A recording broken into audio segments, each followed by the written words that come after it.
ومصلي على سيدنا محمد وآله أما بعد أشهد أن لا إله إلا الله ولا شريك له وأشهد أن محمدا عبده ورسوله لا نبي بعده. Yang saya hormati bapak-bapak dan ibu-ibu seluruh jamaah yang sholat pada malam hari ini, mudah-mudahan ibadah puasa kita diterima oleh Allah Subhanahu wa Ta'ala. Amin ya rabbal alamin. Bapak Ibu yang Allah muliakan, sesuatu yang sama tidak akan mungkin dipaksakan berbeda, dan sesuatu yang berbeda juga bakalan berat kalau misalnya disamakan. Orang gendut dengan orang kurus, orang gemuk dengan orang kurus, kira-kira sama atau beda? Sama atau beda? Beda. Kira-kira kalau kita samakan makannya, sama-sama satu piring, yang ukuran nasinya misalnya ya ukuran 5 genggam, kira-kira yang paling banyak protes yang mana? Nah, itu yang jawab, itu yang gemuk itu yang jawab itu. Pasti yang gemuk protes, betul kan? Apa-apaan nih, makan kok cuma segini. Karena memang Bapak Ibu, pada prinsipnya sesuatu yang sama jangan pernah dipaksakan berbeda, sesuatu yang berbeda jangan pernah paksakan agar sama. Karena perbedaan itu bukan untuk sesuatu yang diperdebatkan atau membuat kita semakin renggang. Maka pada malam hari ini saya dikasih tema akhlak dalam khilafiyah. Khilafiyah ini biasanya konotasinya itu adalah fil furu', dalam furu' cabang. Tapi saya ingin melebarkan saja karena memang di sini judulnya adalah apa namanya? Akhlak dalam khilafiyah. Saya ingin menyampaikan, Bapak Ibu yang Allah muliakan, khilafiyah ini kan artinya perbedaan. Ya kan? Maka Bapak Ibu yang Allah muliakan, begini, perbedaan yang paling sering menjadikan kita berdebat, saya perhatikan ya, masyarakat Indonesia ini, yaitu cuma pada dua hal. Satu, masalah fikih, yang kedua, masalah politik. Kira-kira betul atau betul? Halo? Satu masalah fikih, yang kedua masalah politik. Masalah fikih, contoh, protokol tadi mengajak kita semuanya sholawat badar. Ada yang setuju, ada yang tidak. Sebab kenapa? Dia masalah puru. Bagi yang setuju silakan ngikut, bagi yang tidak setuju diam saja. Makanya tadi yang diam anggap saja, itu berarti tidak sependapat. Masalahkah di situ? Tidak. Yang mau ikut ya silakan, yang tidak ikut silakan. Nanti imam kita berdoa selesai sholat, ada yang angkat tangan, ada yang mohon maaf cuma megang-megang lubang hidungnya. Masalahkah itu? Ya tidak. Yang mau megang lubang hidung, mau megang mata silahkan. Yang mau berdoa, halo, yang mau berdoa silahkan. Karena Bapak Ibu, hidup kita ini jangan kayak cerita lama. Pernah dengar nggak cerita lama? Ada 3 orang budek. Kalau 3 orang buta udah viral. Saya ubah ceritanya. Ada 3 orang budek, 3 orang tuli, disuruh menilai suaranya Dewi Persik. Menurut Bapak Ibu, 3 orang tuli ini penilaiannya benar atau salah? Ini udah berbuka belum jamaah ini? Kok lelet betul nambahnya? Ada 3 orang buta, 3 orang buta. Ada 3 orang tuli, budek. Udah disuruh menilai bagaimana pendapat kalian bertiga terhadap suaranya Dewi Persik. Yang satu bilang compreng, yang satu bilang gak jelas, yang satu lagi bilang remang-remang. Kenapa? Karena 3-tiganya budek. Kalau 3-tiganya budek, kalau 3-tiganya tuli, bagaimanapun ceritanya, dia tidak akan pernah objektif di dalam menilai sesuatu yang dia tidak memiliki kemampuan. Maka dulu Saya udah nyatat tadi nih sebelum saya berangkat. Daripada berat bawa kitab kan, mending yang ringan-ringan aja. Apalagi ceramah cuma 15 menit sampai 20. Kalau lebih potong amplop. Nah, kan bahaya ini. Ini tulisannya nih, 15 sampai 20 menit ya Ustadz. Terus ada apa, emot senyum nggak ngenakan. Berarti kan ini isyarat. Kalau lebih potong amplop. Kira-kira gitu ini bahasanya. Kejam kali masjid ini belakangan ini. Udah, Bapak Ibu yang Allah muliakan, ada ungkapan dari seorang ulama besar di Mekah. Kata beliau, Sayyid Alawi Al-Malaki Al-Hasani mengatakan, ar-rajul ijattasa'a ilmuhu ittasa'a sadaruhu. Orang, ini perhatikan betul Bapak Ibu. Orang kalau semakin luas ilmunya, ittasa'a sadaruhu, maka semakin lapang dadanya. Saya ulang ya. Orang kalau semakin luas ilmunya, maka semakin lapang dadanya.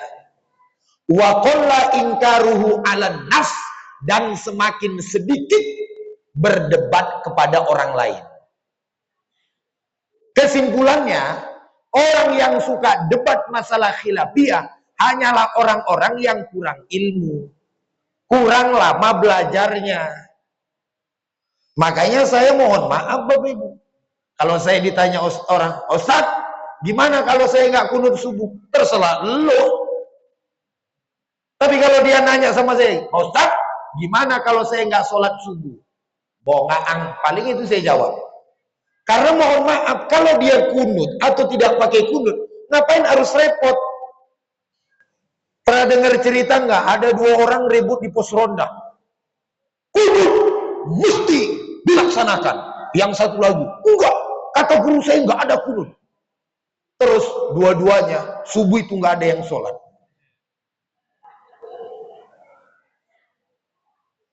Makanya Bapak Ibu yang Allah muliakan, rumusnya itu sederhana. Bahwa orang, percayalah, ijattasa'a ilmu'u, kalau semakin luas ilmunya, ittasa'a sodaru'u, semakin lapang dadanya. Karena memang khilafiyah itu semuanya, mohon maaf, lahir dan batin. Ada dalilnya. Orang, mohon maaf, saudara-saudara kami atau abang-abang kami, bapak kami, yang celananya dipotong di atas matahari, boleh nggak? Boleh nggak? Boleh. Kita kadang-kadang ribut masalah celana dipotong di atas matahari kaki, ya kan? Orang pakai celana pendek nggak pernah kita ributkan. Bapak-bapak motong celana, ribut. Manjangkan jenggot, ribut. Tangan digerak-gerakkan begini. Boleh nggak kira-kira tangan digerakkan begini? Ya boleh lah. Yang nggak boleh itu dua-duanya gerak begini. Mau ngapain coba? Mau takbirnya ngangkat lebih ke belakang, mau begini, lantaklah di situ. Yang penting sholat, yang penting takbir, clear ya. Makanya, ya gimana ya nyebutnya ya? Kita ini kadang-kadang entahlah. Pokoknya semua kita merasa hebat, merasa pintar, merasa jago, merasa ngerti dan segala macam. Akhirnya mohon maaf, kita sibuk ribut saja. Kita sibuk bertengkar saja. Padahal Bapak Ibu yang Allah muliakan, bagaimanapun ceritanya, coba lihat itu. Itu kelihatan indah coba. Kenapa kelihatan indah? Karena ada warna yang berbeda kan? Bapak Ibu nggak buta warna kan? Coba tengok di atas. Itu coba lihat, indah nggak? Yang di atas tuh, langit-langitnya, indah, indah. Kenapa indah?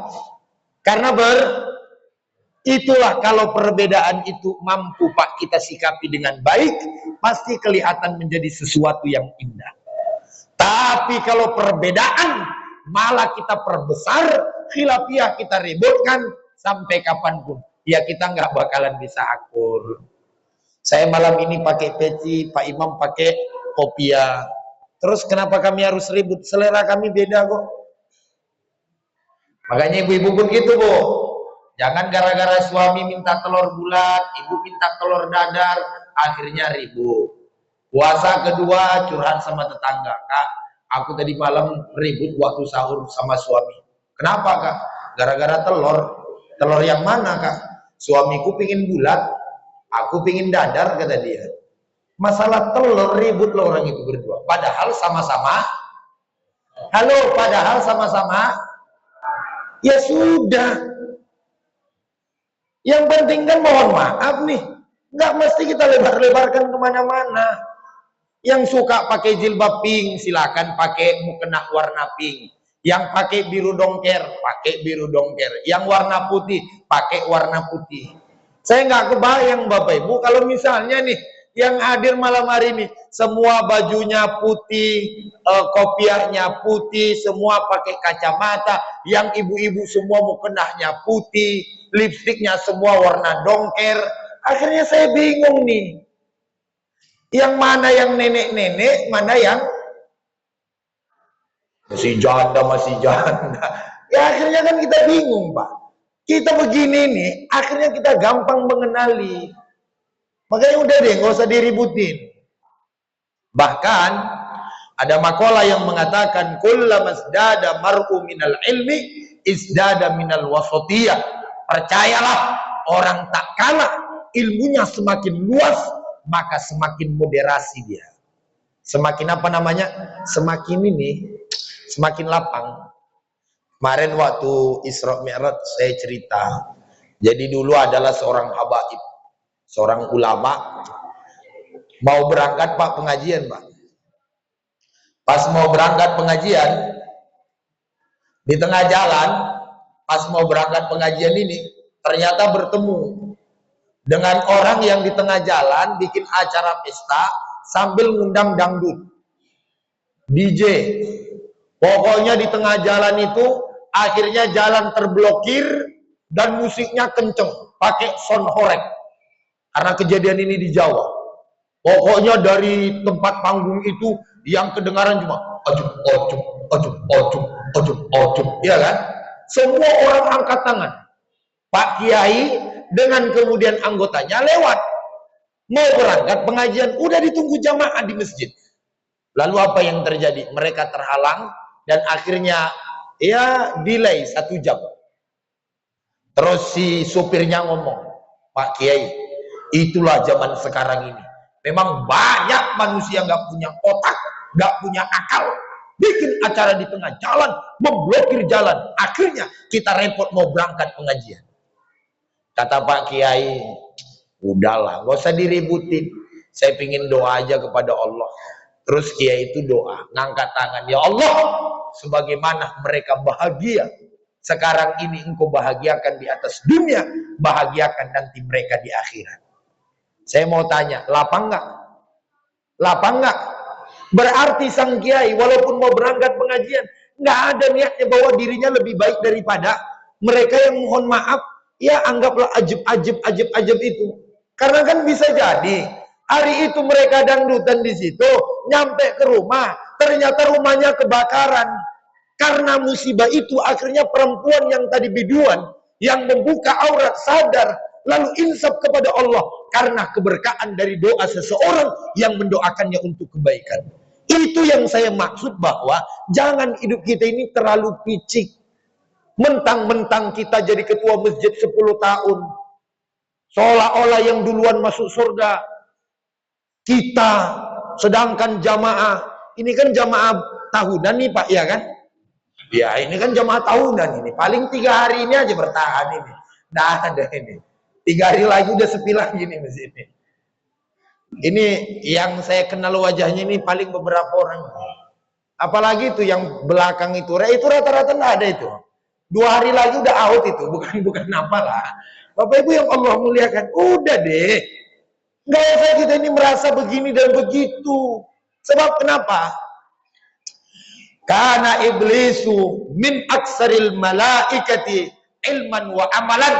Karena dahulu juga iblis merasa bahwa dialah yang paling banyak ilmunya dan amalnya. Tapi akhirnya dikeluarkan oleh Allah Subhanahu wa ta'ala. Bapak Ibu yang Allah muliakan, maka pesan saya untuk malam hari ini, andai kata pun perdebatan tidak bisa kita hindarkan, maka jangan pernah mencaci, jangan pernah memaki, jangan pernah merendahkan, jangan pernah menyalahkan, jangan pernah memalukan, dan jangan pernah menjatuhkan. Begitu juga dalam politik. Sibuklah kita heboh, ada yang milih Anies, ada yang milih Ganjar, ada yang milih Prabowo, ya kan? Padahal mohon maaf Bapak Ibu, ada yang milih Agung, ada yang milih ini, ada yang milih ini, ada yang milih ini. 5 calon, 5 atau 4 kemarin itu. Nah, akhirnya kita ribut, salah pilihan ini, salah pilihan anu. Semua pemimpin itu mau ngobrol janji. Pokoknya tenang, kalau saya terpilih banjir aman, kalau saya terpilih nanti sampah bersih, kalau saya terpilih masyarakat sejahtera, kalau saya terpilih segala macam lah, ribut lah pokoknya kita. Setelah kita ribut, ternyata yang terpilih pun hampir rata-rata yang juga mengecewakan. Maka pesan saya, udah deh, yang mau pilih ini pilih, yang mau ini silakan, yang mau itu sih silakan. Yang penting mohon maaf, jangan gara-gara beda pilihan, gara-gara beda khilafiyah, akhirnya kita bubar RW, bubar RT, bubar masjid. Kan ada Pak, nggak cocok rasa dia Masjid Darul Aman ini. Akhirnya bangun masjid dia. Kira-kira jaraknya 30 meter dari Masjid Darul Aman. Lalu ditulis nama masjidnya Darul Aman Tandingan. Kan kalau kayak gini enak. Ada yang jenggotnya panjang, ada yang pakai jubah, ada yang zikir pakai tasbih, ya kan? Tapi bareng kita gitu loh. Enak kan? Enak nggak begini? Terserah Bapak Ibu lah, enak nggak enak, yang penting udah aku sampaikan. Kalau aku enak-enak aja sih. Enak lagi gini. Betul kan Bu? Bu, enak nggak? Apa yang enak tuh? Alah, udah payah ini. Bapak Ibu yang Allah muliakan, pokoknya itulah intinya. Pas pula 20 menit, dah habis dah. Awak biasa ceramah 2 jam, ini 20 menit. Makanya bulan Ramadan ini pokoknya enak kali lah jadi penceramah di Pekanbaru ini. Ceramah 15 menit cair, 20 menit cair. Iya Pak, biasanya Pak kalau saya ceramah 2 jam dulu Pak, 1,5 jam baru cair. Ini belum terasa, belum keringat Pak, udah cair. Alhamdulillah ya Allah. Pokoknya seru. Baiklah Bapak Ibu yang Allah muliakan, ini saja yang bisa saya sampaikan. Durian buah kedong-dong. Sekian dulu dong, burung irian, burung cendrawasih. Cukup sekian dan terima kasih. Kalau ada jarum yang patah, jangan dipatahin. Kalau ada kata-kata yang salah, mohon maaf lahir dan batin. Kuntilanak naik sepeda, sepedanya kejebur sumur. Ibu-ibu jangan terpesona, takutnya malam ini terlambat sahur. Oke, Allahumma biqila aqwamit thoriq. Assalamualaikum warahmatullahi wabarakatuh.